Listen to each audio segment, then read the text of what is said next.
शशि शेखर और आप देख रहे हैं यूथ एजेंडा में शशि शेखर की पाठशाला। आज हम बात करेंगे होली के बारे में।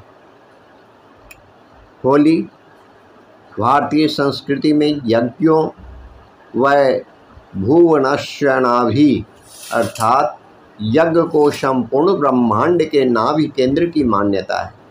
कहते हैं संपूर्ण सृष्टि में सतत यज्ञ का संचालन हो रहा है। यही यज्ञ संस्कृति, समाज व्यवस्था, परिवार व्यवस्था एवं जीवन का अंग बने। इस निमित्त ऋषियों ने पर्व त्योहारों की परंपरा विकसित की, जनमानस को इससे जोड़ा और इन पर्वों के मूल में स्थापित किया। यज्ञीय विधान दीपावली, रक्षाबंधन, दशहरा, करवा चौथ, नवरात्रि से लेकर प्रत्येक पर्व में यज्ञ का विधान है। होली उत्सव यज्ञीय परंपरा का पवित्रतम उत्सव कहा जा सकता है। होली भारतवर्ष सहित संपूर्ण विश्व में मनाया जाने वाला लोक पर्व है। इसे मनवंतरारंभ का भी पर्व कह सकते हैं। यह पर्व जन जन में आंतरिक उल्लास को उभारने के लिए यज्ञीय संकल्प से जुड़कर सांस्कृतिक संदेश भी देता है। इसमें कृषि संस्कृति से लेकर ऋषि मूल्यों तक का समावेश। प्राचीन समय से प्रचलित इस सार्वभौम पर्व में देश के हर वर्ग, जाति, धर्म एवं संप्रदाय के लोगों को उत्साह व आनंद की अनुभूति होती है। जीवन को उल्लास के साथ जीने की रीति नीति का शिक्षण देने वाले इस प्रकृति पर्व पर प्रकृति की सुंदर छटा बिखरती है। उसी छटा की अभिव्यक्ति हेतु लोग आपस में गुलाल अबीर से अपनी आंतरिक पुलकन को प्रकट करते हैं। वैदिक पौराणिक स्वरूप वैदिक काल से ही होली पर्व मनाने की परंपरा है। यह पर्व कृषि यज्ञ प्रसूत हमारी संस्कृति की अभिव्यक्ति का त्यौहार है। इसे नवस्यष्टि यज्ञ भी कहा जाता है।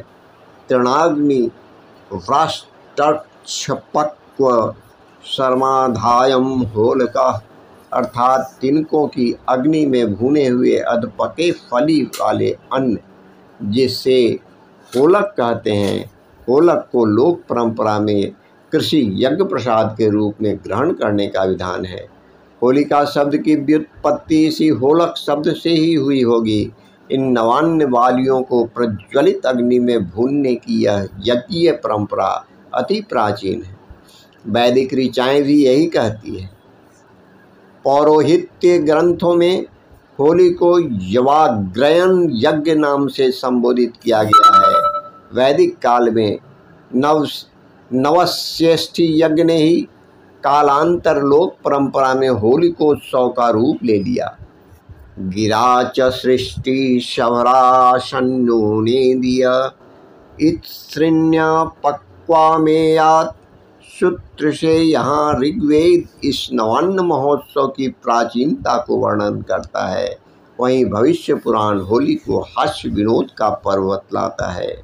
नारंग मर्ये वस्त्रयश्च नागरू मिश्रितय अवीरम च गुलालम च मुखे तांबुल मस्तम वसोत्थम जलमंत्रम च धर्मम मंत्रम करैघृतम गालिदानम तथा हास्य ललनार्तनम अस्फुटम। इससे स्पष्ट है कि होली सदियों से भारतीय जनमानस में रची बसी है और यह प्रतिवर्ष लोक जीवन की जड़ता को तोड़कर नवीनता, नव उल्लास, उमंग लाने का माध्यम बनता रहा है।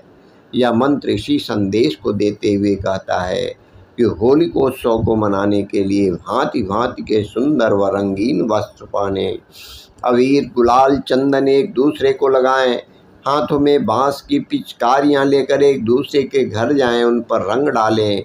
नर नारी सभी इस हास्य विनोद के पर्व में शामिल हों।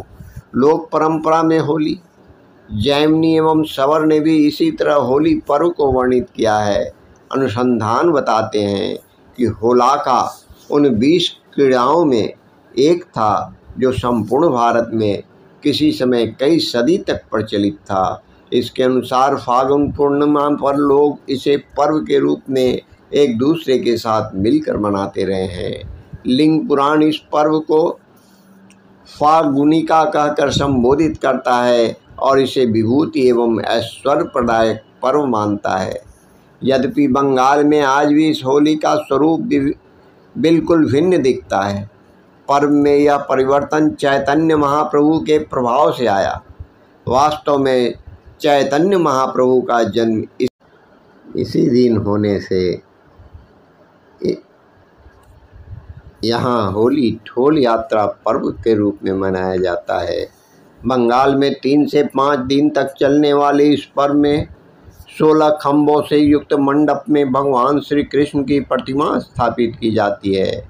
प्रतिमाओं को पंचामृत से स्नान कराकर रंगों, गुलाल, चंदन आदि से उसका पूजन किया जाता है। तत्पश्चात सभी मिलकर फागुन शुक्ल चतुर्दशी को रात्रि को आनंदोत्सव मनाते हैं। दक्षिण भारत में इसे काम दहन पर्व के रूप में मनाया जाता है।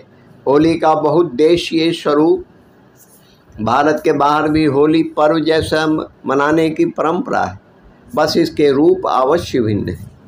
चीन में इसे फ्रोस्चेइचे कहते हैं। 4 दिन तक चलने वाले इस उत्सव में पुराने साल की विदाई एवं नए वर्ष के स्वागत के संकल्प समाहित होते हैं।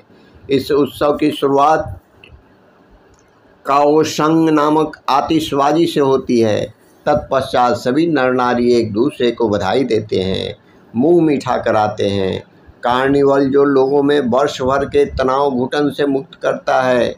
जर्मनी में यह पर्व वसंत के आगमन पर हंसी, उमंग एवं मस्ती का पर्व कार्निवाल नाम से मनाया जाता है। जर्मनी के सारे शहर 15 दिन तक चलने वाले इस पर्व पर रंगों से सराबोर हो जाता है। इस दौरान यहाँ जगह जगह मूर्ख सम्मेलन के आयोजन भी किए जाते हैं। जर्मन वासियों के अनुसार होली जैसा यह कार्निवल पर्व लोगों में वर्ष भर से तनाव घुटन से मुक्त करने का एक सफल प्रयास रहा है। होली का नैसर्गिक संबंध ऋतु परिवर्तन से भी है। गर्ग संहिता सहित फागु काव्य, वसंत विलास, सूरदास एवं परमानंद के काव्यों तथा अन्य जगह होली एवं कृष्ण का सरस सजीव एवं सुंदर चित्रांकन मिलता है। वैसे होली तत्कालिक आज़ादी के दीवानों को संगठित करने एवं आज़ादी की हूक जनमानस में जगाने हेतु विशिष्ट पर्व बना रहा। जहाँ एक और होली विषम काल में भी संगठित करने में सफल रहा, वहीं आज कितनी विडंबना है कि भारतवर्ष आज भी जातिवाद, क्षेत्रवाद, संकीर्णता, सांप्रदायिकता से घिरा हुआ है। युवा शक्ति नशे में डूबी है। संस्कृति के नाम पर अश्लीलता का नंगा नाच देखने को मिलता है। ऐसी स्थिति में होली हमें पुनः पुनः याद दिलाती है समरसता व उमंगों से भरे एक ऐसे अवसर की जब हम छोटे बड़ों का भेद मन से निकालकर स्वयं के मन का मैल निकाल फेंके। हर वर्ष होली का त्यौहार सामूहिकता, संगठन और एकता को सुदृढ़ बनाने से ही आता है। मनुष्य दीन, दुर्बल, डरपोक होकर न रहे, अपितु इस संसार में नृसिंह की तरह निर्भय और वीर का जीवन जिए। तभी तो प्रहलाद ने असुरता को अपनाने के बजाय उसके सामने सीना तान कर खड़े होने का साहस दिखाया। संदेश यह भी है कि अनीति करता भले ही अभिभावक ही क्यों न हो, भगवत सत्ता को श्रेष्ठता व पूर्ण साहस प्रिय है। होली लोक जीवन में आती है। राष्ट्र आंगन में पर्व पर गलियों की लोक परंपरा प्रतीकात्मक साहस अभिव्यक्ति ही है। आइए हम भी होली को बहुआयामी बनाने का संकल्प लें।